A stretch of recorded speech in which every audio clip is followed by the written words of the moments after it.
Trailblazer Weekly, the volleyball team is right back in the first place RMAC race, and the football team and women's soccer teams are back into the win column after victories over the weekend. Plus, we'll chat with football senior safety Travon Watson, as well as women's tennis head coach Eric Phelton and senior Yolanda Carlin. We've got it all on today's show, so stick with us. Trailblazer Weekly starts now.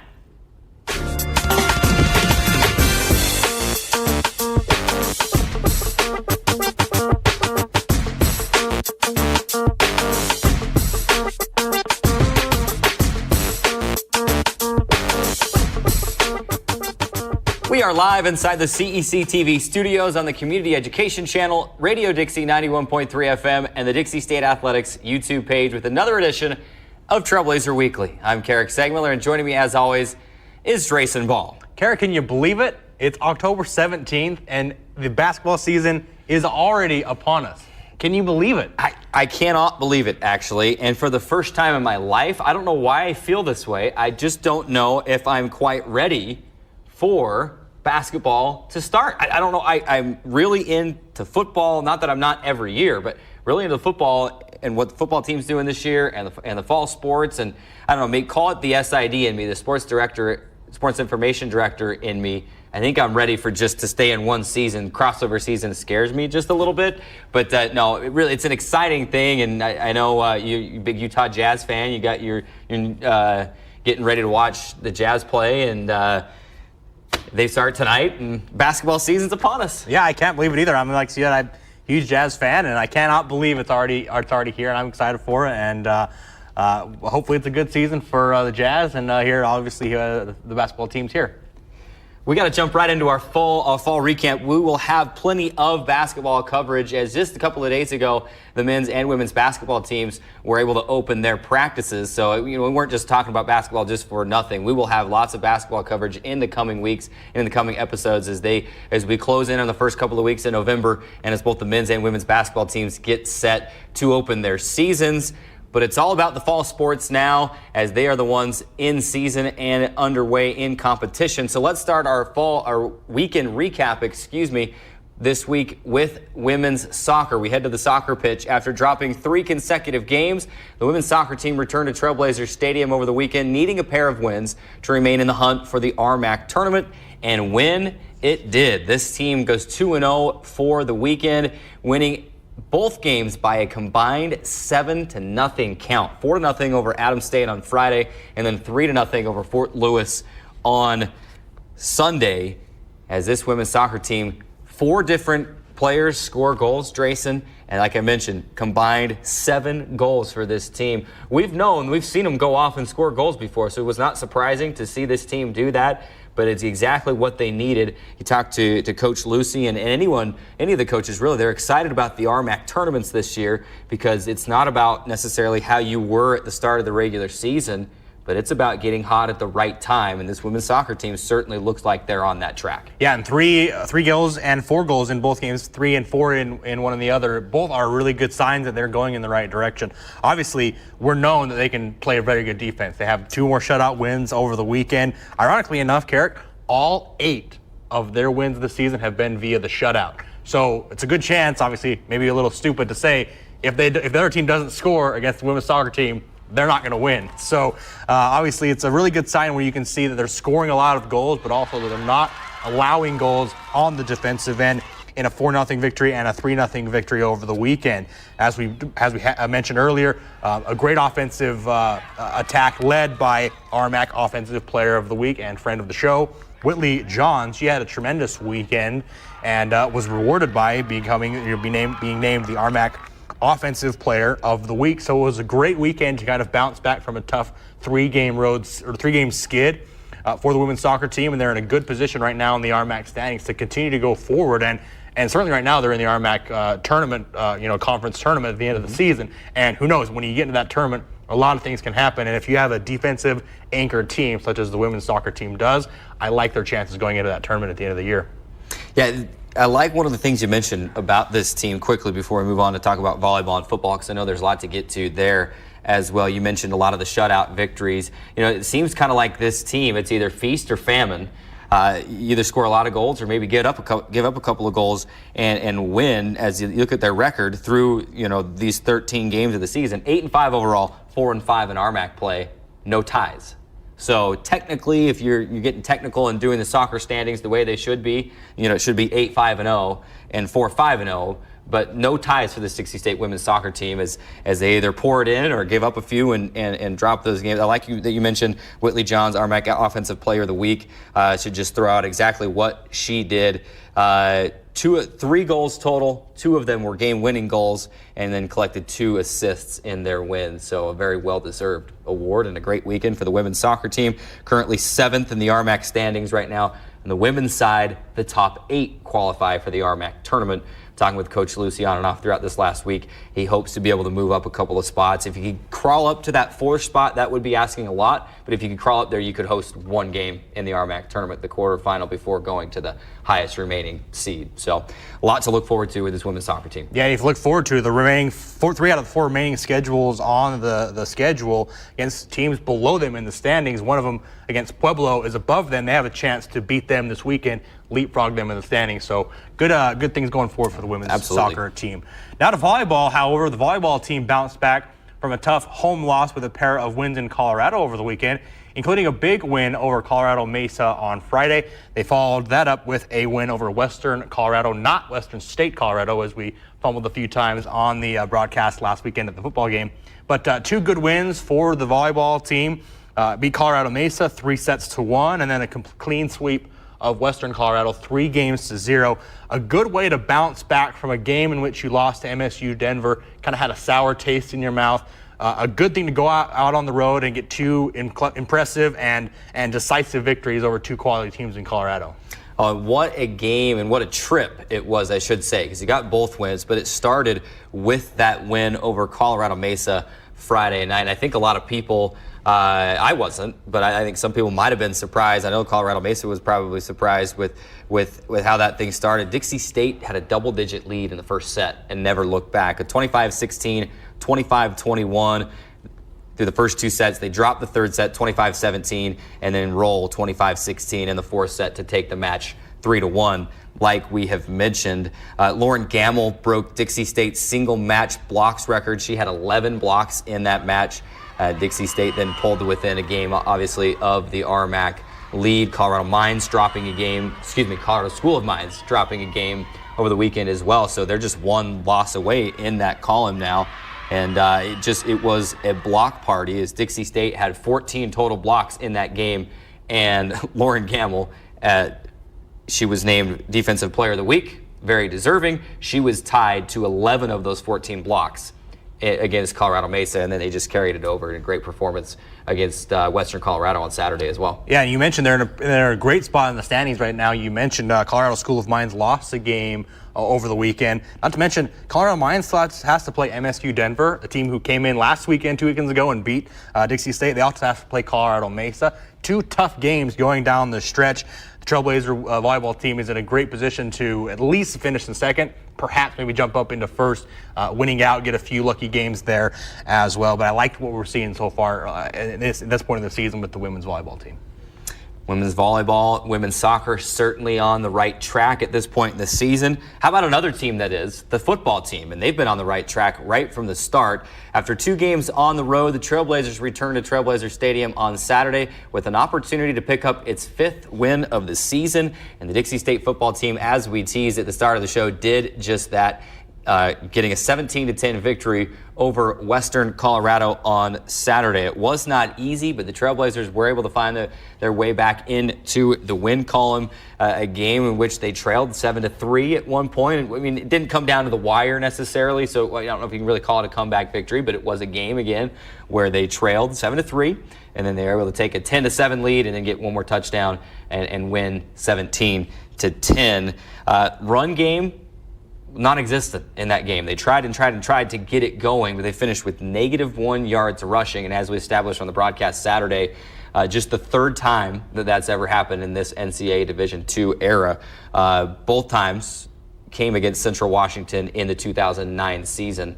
It's the first time in a long time that's happened, but they were able to counter it with a potent passing attack, 331 passing yards. Yeah, and this is what we talked about on last week's show, Carrick.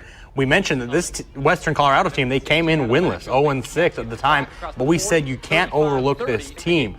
They're a good quality team, and they're going to come in hungry and desperate for a win, and that's exactly what they did. They didn't take it for granted that they were winless and the Trailblazers might have overlooked them. They came in wanting to win this game, and they did everything they could to do that. But give credit to the Trailblazer football team; they were able to kind of withstand the early punches that they were given by the Mountaineers. And even though they didn't have a positive run game going, they were able to beat them in other ways via the passing game, like you mentioned. Two huge plays were able to kind of turn that game on its head.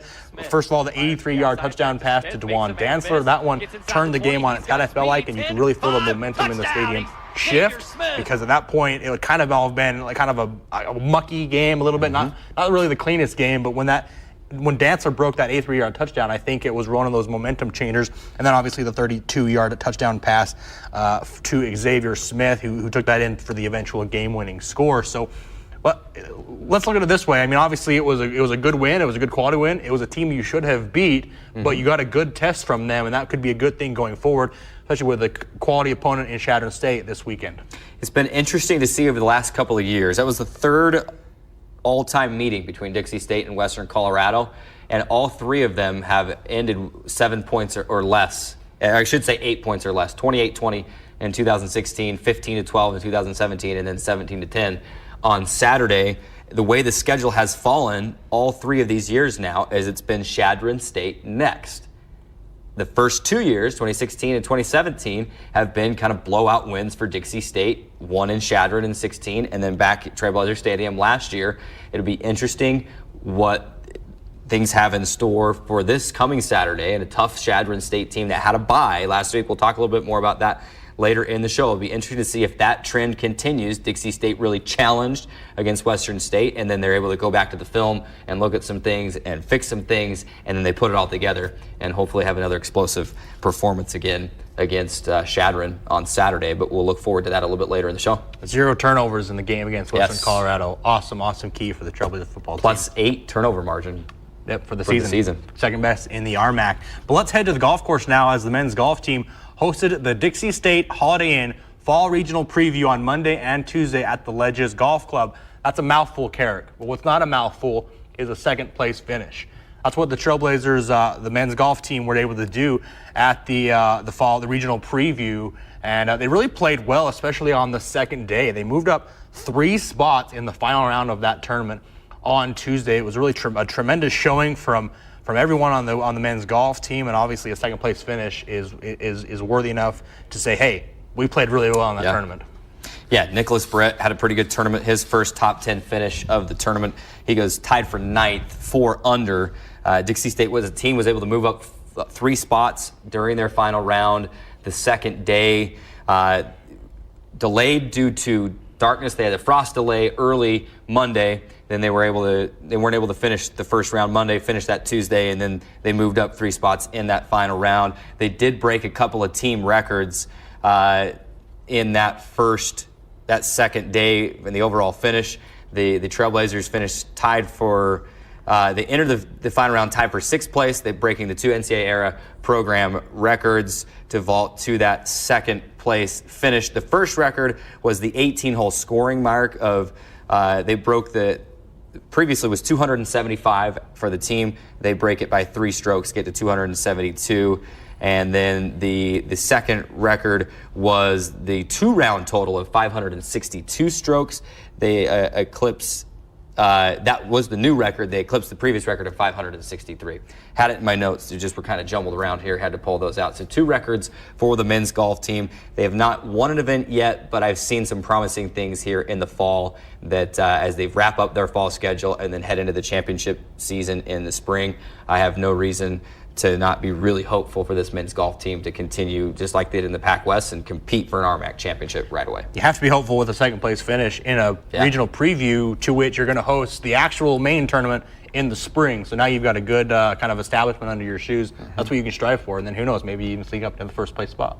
Should mention a couple other scores before we go to break quickly, just to wrap up our weekend recap. Men's soccer, they split over the weekend, a 2-1 loss at a very, very tough Colorado Mesa squad. That game was tied 1-1 for a while. Had chances to go either way, but they do fall 2-1 at Colorado Mesa. And then they bounce back Sunday with a 2-1 win at Fort Lewis. Also, women's swimming was in California for the Pepperdine Invitational. 5 event wins for the Trailblazers down there. Hannah Hansen had 2 of them. Rebecca Anderson had 1. Miriam Gonzalez had an event win, as well as the 200 freestyle relay team winning their event. And then the Trailblazers did set 1 school record as well at the Pepperdine Invitational. So good weekends for men's soccer and women's swimming. And that is your Trailblazer weekend recap. We got to take a quick timeout. When we come back, the football senior safety Travon Watson will join us right here on the set to discuss this season, his journey to Dixie State, among many other things. We got to take that timeout. When we come back, Travon Watson with us right here on Trailblazer Weekly. The Trailblazer football team is off to its best start of the Division II era at 5-2. One of the reasons for that is a powerful defensive attack, as Dixie State is +8 in turnover margin. They have forced 17 turnovers, which is second best in the RMAC. Joining us today is a major part of that defense, senior safety Travon Watson. Travon, thank you so much for joining us today. We're glad to have you on your show. Oh, no problem. Thank you for having me on the show today. Yeah, thank you for. It's just been a great year. Obviously, you guys are off to 5-2, and you're just setting all kinds of records, win streaks, best starts to the season. I mean, just kind of talk a little bit about how this year has been a little bit different, maybe from previous years you had in the season. As I think of it right now, we is more unity, more of a team right now this year. Last year was more like individuals. We had players and individuals, so it broke us up, made us divided. This year is more of a team. We all have the same goal. We all have the same passion to win. We're setting records as we see right now, so it's a trend that we can set for, for this university. From here on out, we can be the trend of that, of that era. So it just make everything different. This environment this year just feels totally different from last year. And you said, you kind of feel like you're more of a team this season. How do you develop that kind of team chemistry, or how do you become more united like that? I mean, does it come just from winning, or how do you build that up to be able to have the success you guys have had? I say from my point of view, it comes from actually trusting one another. You know what I'm saying? I have to trust my brother to make that play, trust he's going to do his assignment, do his job before I don't have to worry about doing his job for him. So it's more about a trust than anything. So we all trust one another. For offense trust that we gonna, stop the offense from scoring on us. So we give the offense the ball back. They're trying to put some points on for the board. So it's more like we compete with the offense. I'm here, but we're on the same team. So that make us come closer, compatible, competing during the game. So just make everything better. One of the major parts of the defense, obviously, it starts with the defensive coordinator, and you've got a good one in Coach Garza, Coach Willie Matt Garza. And not unfamiliar with him because he was a defensive backs coach last year, and he brings with him just a multitude, lots of years of coaching experience. So taking that into consideration, what's it like playing for someone who has coached at the highest levels of college football, and now he's here with us at Dixie State? Like, I can't even, I'm proud that I'm just blessed to even get a chance to even be up under his wing and see him actually, be my coach. Actually, like, using his background and reading up on him, like, just to have him in my corner as my coach, that's a big key for me. And just by him coaching, period, it's like everything he's doing is more of like, it's a lead way. So it's not like he's coaching you, but he's more on you than coaching you, But he's coaching you because he see the good in you. He don't take no crap. He don't take no playing. If he see the talent in you, he gonna push it up out of you no matter what, even if he have to hurt your feelings. But sometimes that's what it takes for certain players. It's been exciting and interesting, whatever word you want to use, to watch your defense this year, where in years past kind of struggled to create those turnovers and those big swings. Not the case this year, as we mentioned kind of in the intro. +8 in turnover margin this year with 17 takeaways.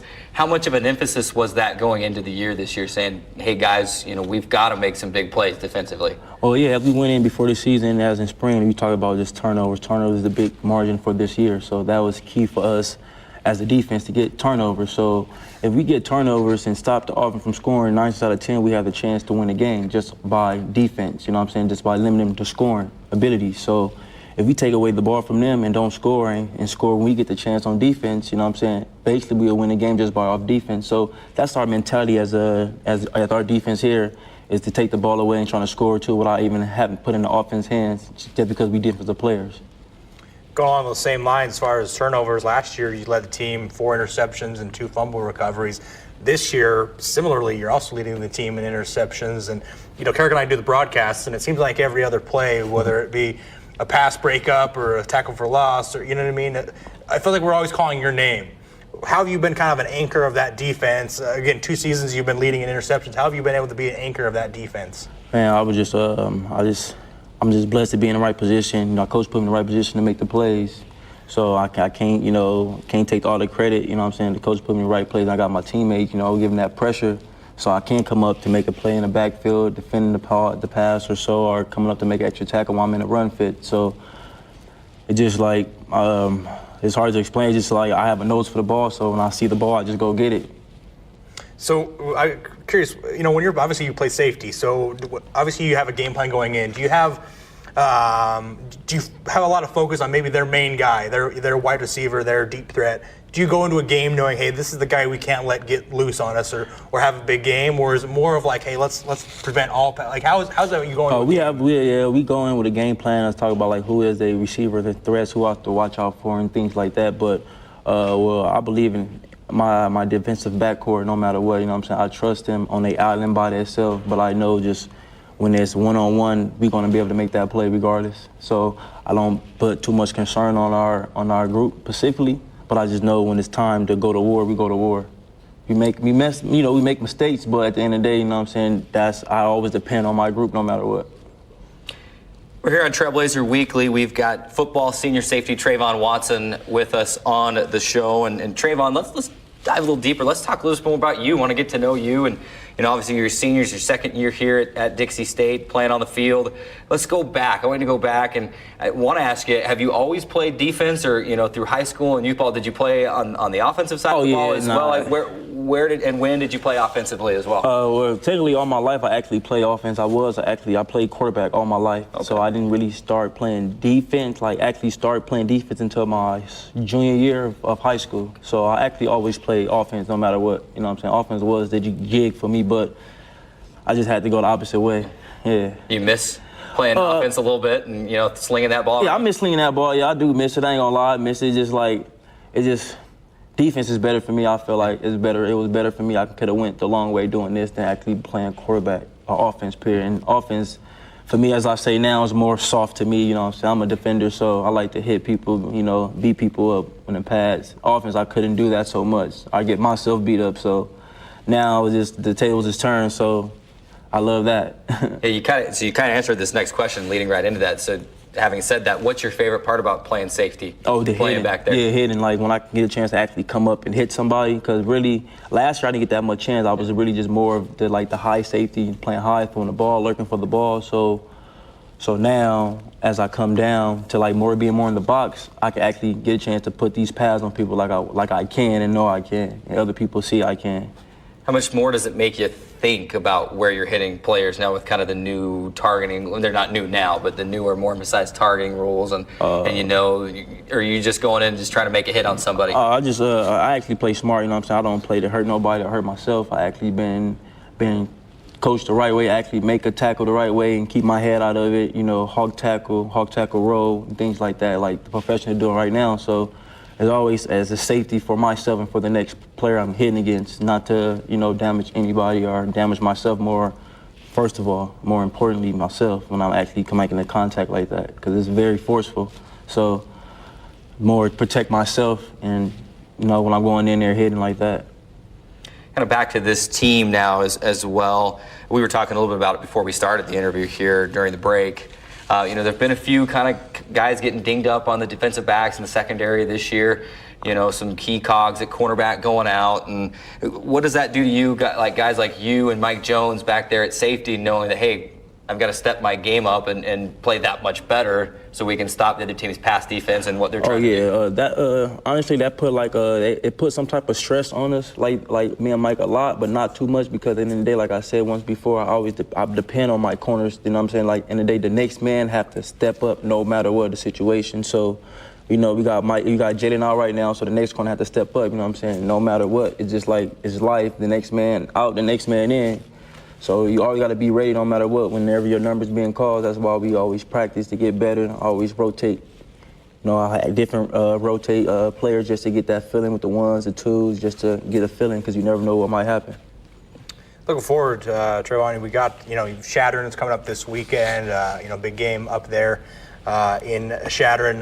Do you guys ever, obviously, if you win this game, you'll have get to 6 wins, and it will, guarantee that you have a winning season. Does that play a factor going into this game? I mean, are you guys saying, hey, we got to win this game because then we can for sure have a winning season?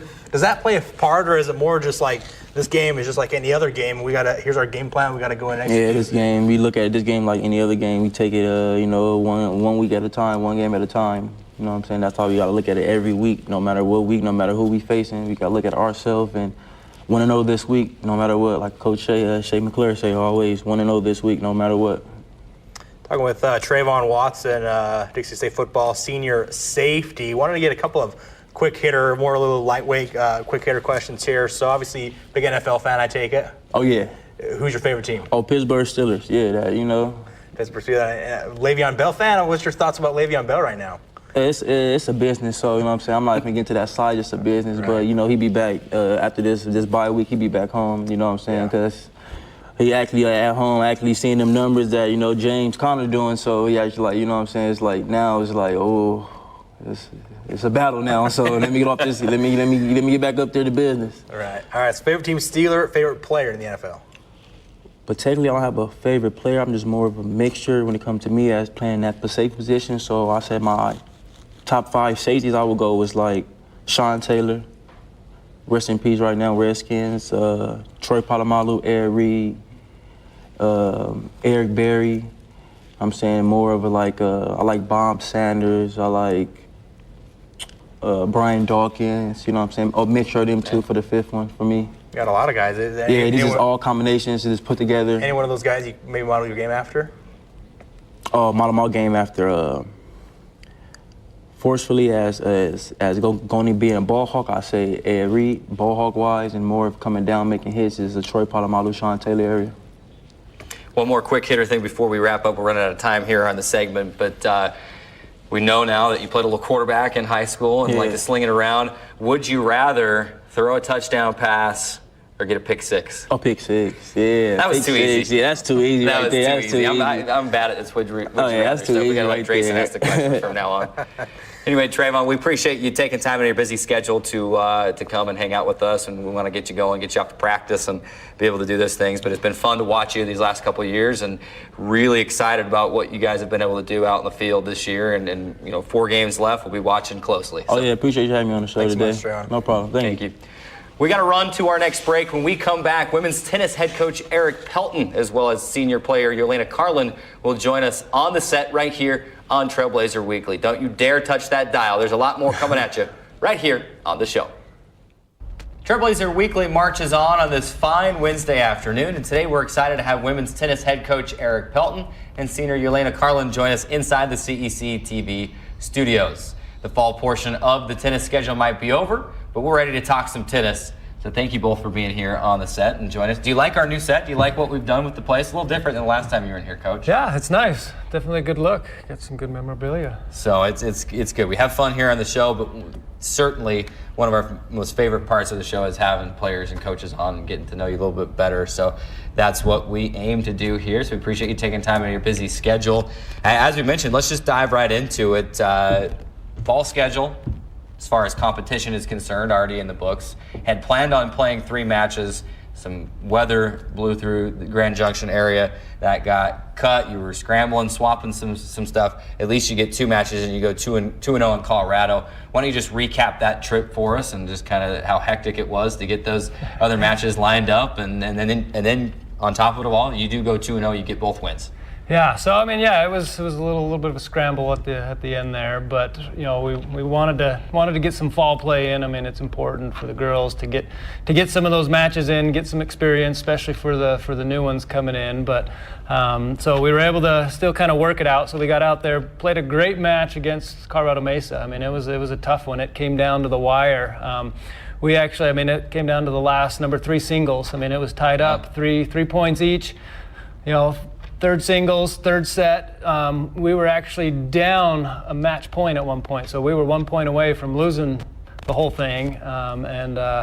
Isabel Herrera's pulled it out, third set tiebreaker, which ended up giving us the win in that match 4-3. So it was crazy. Doesn't get any better than that. And if I might just interject here quickly, if I understand, you and the Colorado Mesa coach kind of got together before and said, hey, Division II is thinking about going to Division I scoring, which is, for those of you who don't know, that the doubles matches, it's all one decision. It's all 1 point. You have to win 2 out of 3 to get the 1 point. Yeah. So in Division II right now, it's all its own point. Each doubles match is a point.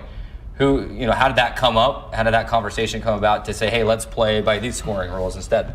Well, the ITA, I mean, the governing body for tennis, they've got 2 alternate scoring options now for Division II. So one is basically the same scoring, but playing with a no ad. And so that's where when it goes to deuce, instead of playing, you got to win 2 points in a row, it's whoever wins that last point. Mm-hmm. And then the other one is the actual just regular D1 scoring rules. So it's actually in the books as a valid scoring format, as long as both coaches and like I said, it was their home courts and they wanted to play that way, so we went with it, and you'll take luckily it worked out. Of course, then you 8-1 win over Colorado College on Saturday. At least since I've been here, I don't remember you playing against Colorado College. It was maybe a newer opponent for you, but the girls came out swinging and got the job done.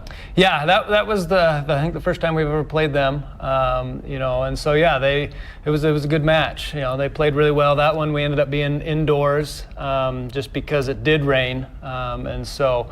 But again, even being indoors, they played strong, picked up all the doubles, and just played really really well. It was a good match. Let's bring in Yelena, speaking with head coach Eric Phelton and Yelena Carlin of the women's tennis team.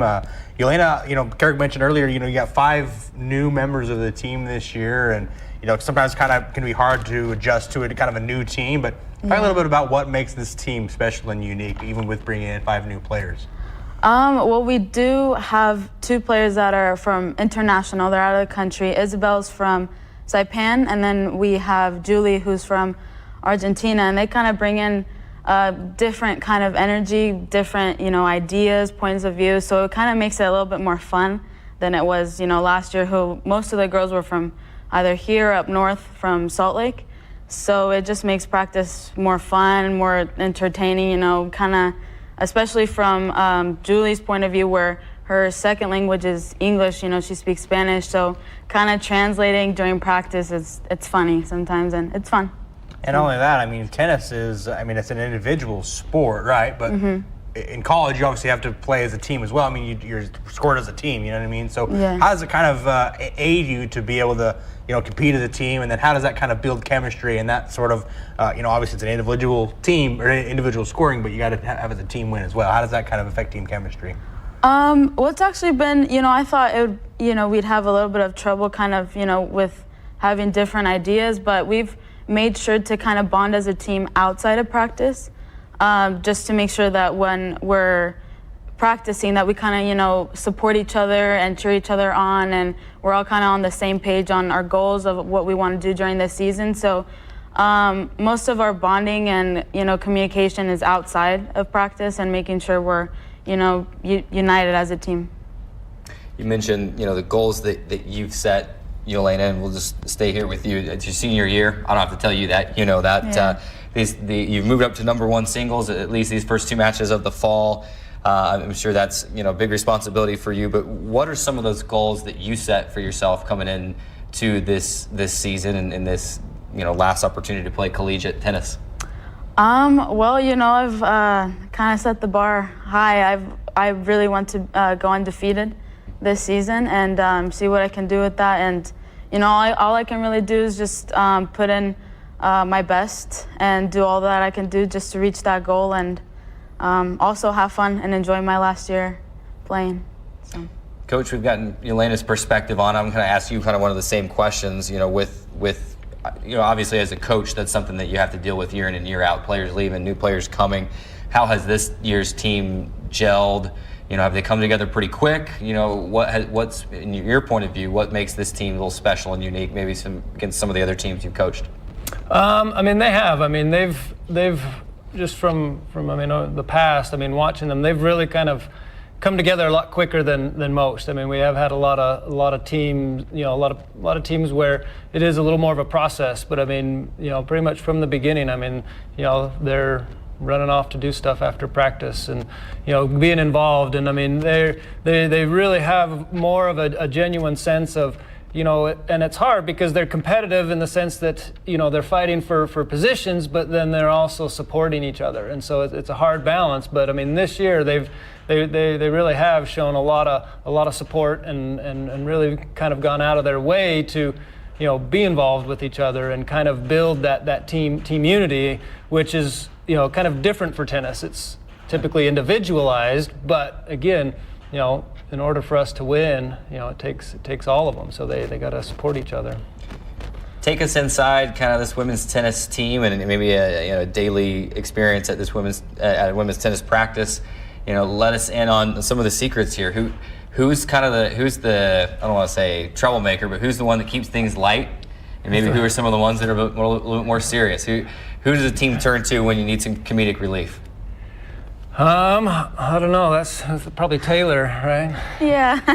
She's the one doing cartwheels on the court and stuff. Kind of keeping everyone alive. It's fun. She keeps it fun. So. Anyone ever do any sort of cartwheels like over the net or anything, or is that like a tennis no-no? Like you don't mess with the net? Oh no. No, we avoid going over the net. I've seen too many people not make it. Okay.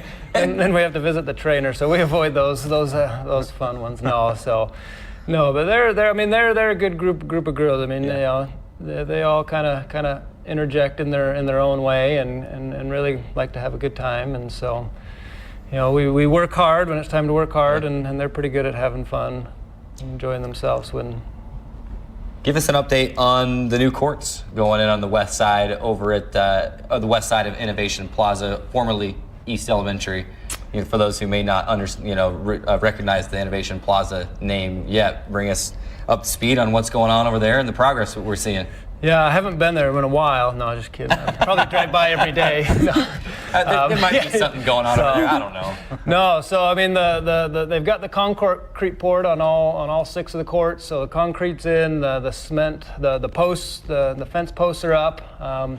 So no, they're coming along. They say that we're only about 3 weeks, a month out, and we should be in pretty good shape. So no, it's exciting. We're going to have. The colors are going to be pretty neat. They're going to be, not 100% your traditional tennis court colors. Really? So you got me intrigued now. So it'll look good. Can you share, or are we saving some? I don't know. We got to have the reveal, right? Okay. I can dig that. So obviously with the new tennis courts being built, that'll obviously open it up for home tennis matches. Yelena, I'll ask you. You're going to have 7 different home matches in the spring. Talk about what it's going to be like to play at home. Talk about the opportunity that you'll have to be able to play here in front of your home fans, for your family, all that kind of stuff, and talk about how it'll be just to play here at home. It'll definitely be exciting, just because I'll be able to have my friends from school. Just they're going to be able to see me compete. My parents, it'll be more accessible for them to come from Phoenix to come see me play. Teachers that know that I'm missing school for tennis, and then they'll be able to see I'm not actually going on vacation when she really is I'm missing tennis. school. Yeah, so I'm excited to show what's going on.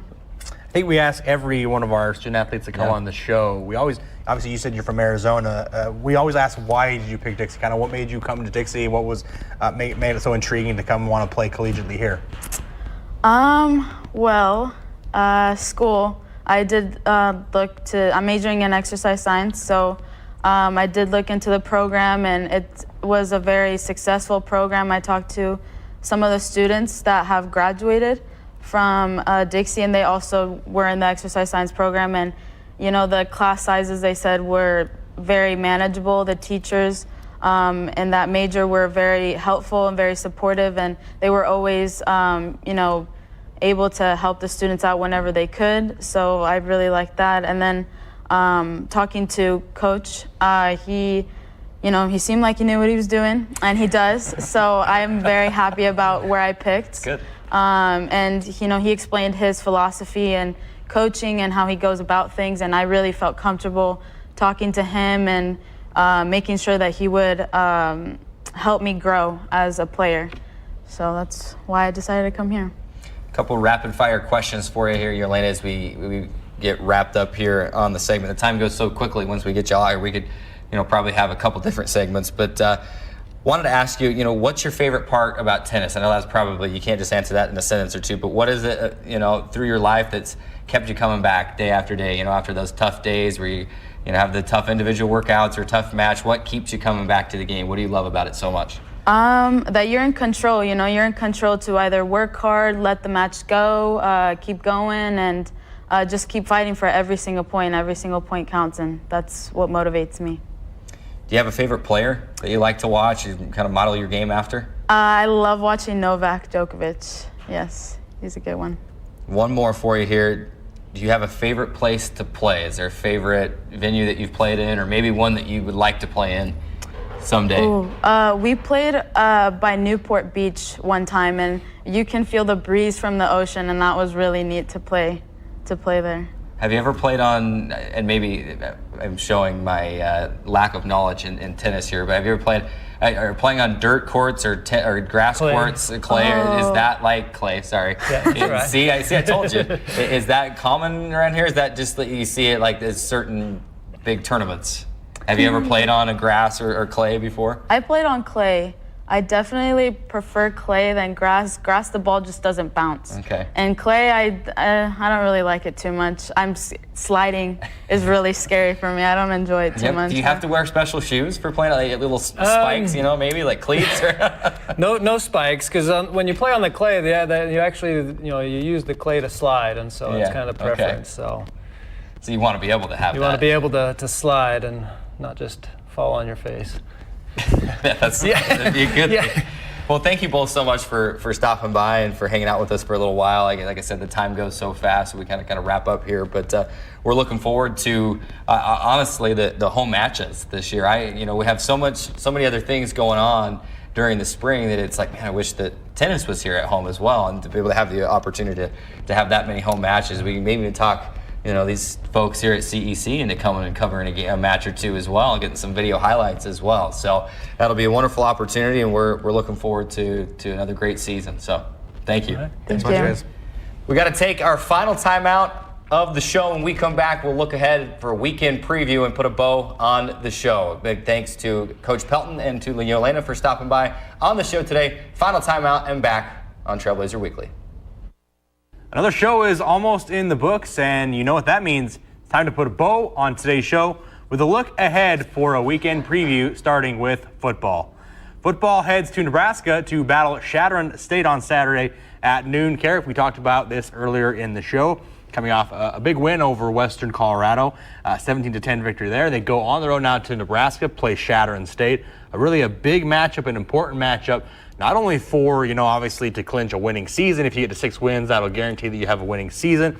But it's also a good matchup for standing purposes. Trailblazers are right there near Shattern in the standings right now, and a win on the road in Nebraska this weekend would go a long ways as far as standings in this RMAC.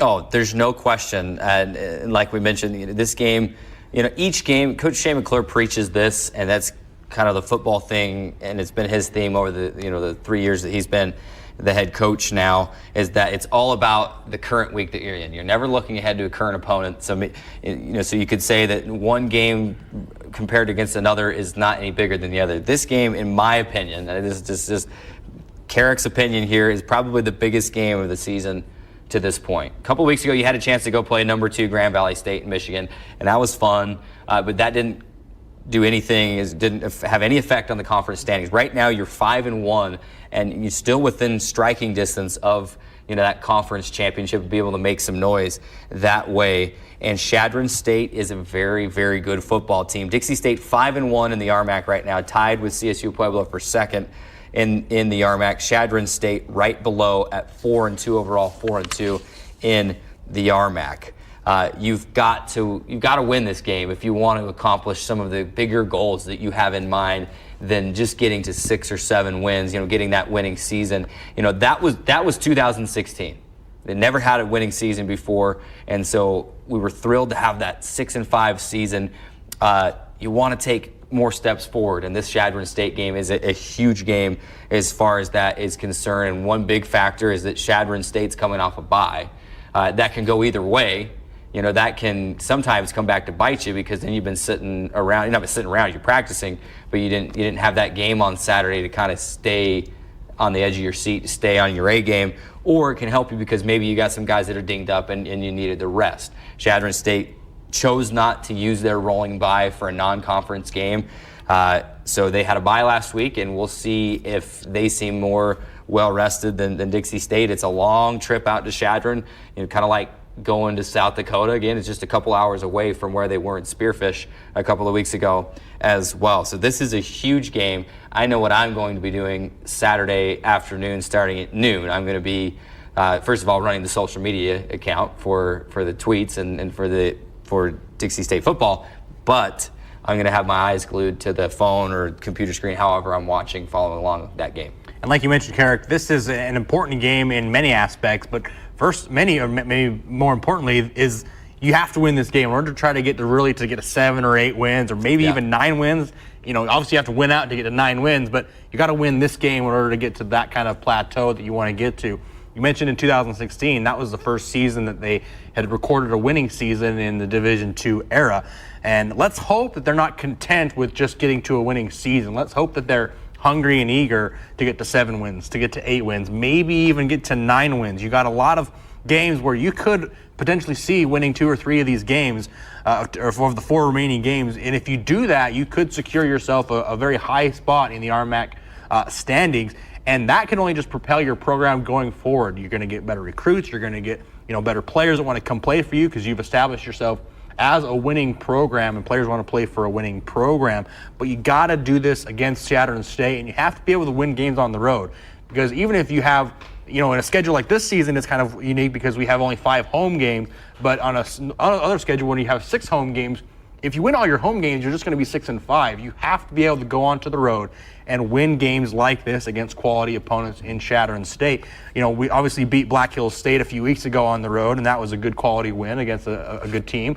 And that's hopefully what we can see going forward with this football team, is they can go in and beat Chadron State, and then hopefully next week they can go in and beat Colorado Mesa, and then you're right back home for homecoming, where you have a chance to make a huge statement in beating a ranked opponent against Colorado School of Mines. And then you can kind of see, hey, maybe we could run the table and get to 9 wins, and if we do so, who knows? Maybe we get into the playoffs. So obviously it starts with this weekend against Chadron State. I'm looking forward to it, and alongside you, I'll be watching that game Saturday at noon as well. Yeah, Coach McClure hasn't been shy about letting people know that we're 5-1 in the RMAC at this point. The schedule now gets a lot tougher. Dixie State has been able to win the games that they should win to this point, and they're tough teams. I'm not saying that. They're tough teams that they have beat, but they're games that they should win. And these next games are games that they could and should win as well. It just, the opponents get a little bit tougher. Chadron State, Colorado Mesa, Colorado School of Mines, Adams State to wrap this year up. And that's a tough 4-game slate. So we'll see how things go down the stretch. Men's soccer back at home after a 4-game road trip. They will host CSU Pueblo on Friday and Adams State on Sunday. And this is an incredible opportunity for this Dixie State men's soccer team, who is currently tied for 8th in the RMAC table right now with CSU Pueblo. Now, women's soccer, the top 8 get in to the RMAC tournament. There's a few more teams in the women's side than the men's side. The men's side, only the top 6 qualify. So Dixie State is tied for 8th right now. So with 4 matches remaining in the regular season, 3 of those at home, you've got a great opportunity to make some noise at home and perhaps play yourself back into a position to where you can be in that RMAC tournament. Dixie State, again, tied with CSU Pueblo in the standings. Adams State is below Dixie State in the standings. Dixie State has shown that they can score goals. They can put together a full game. They have run with some of the top teams in the conference and then just kind of run out of gas toward the end. I look for Dixie State to kind of like the women's team last week to be able to come back home to Trailblazer Stadium and to open it up, score early, score often, and get a couple of wins this weekend. And this is where that conference tournament comes into play extremely. We mentioned earlier in the season to where, you know, even if you get off to a bad start, you can still come back and have a run at the end of the season and get into that conference tournament. Now we're seeing that portion come into play. Obviously, the men's soccer team have had a few, stretches where they've not played their best soccer, but they still have an opportunity to make a run here at the end of the season. And then once you get into the conference tournament, who knows what can happen? You can get really hot. You have your goalie can get hot, or your offense can, whatever it may be. You can just get hot in that conference tournament, and you never know when you'll get stopped. So they have a good opportunity, as you mentioned. They play Pueblo on Friday. As you mentioned, they're tied with them. Good chance to get a victory there, and then you never know where they can go from there. Obviously, you mentioned it's a good opportunity to be able to move up into the standings with 2 home wins, but you got to have the mentality to come in and say, we can't afford to have another loss or another tie.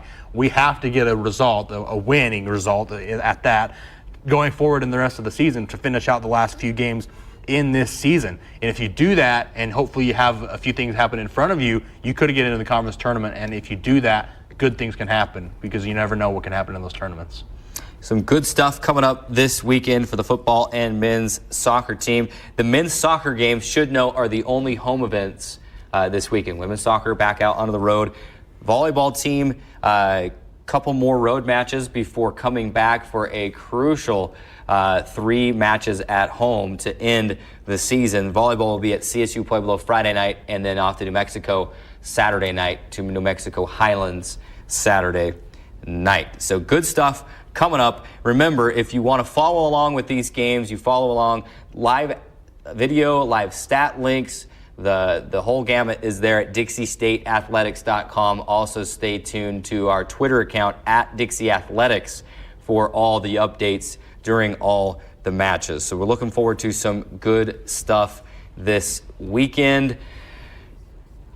I'm excited for the football game. I'm excited to see how volleyball does. I'm excited to see the men's soccer team be back here at Trailblazer Stadium. We had a good show today, Drayson, and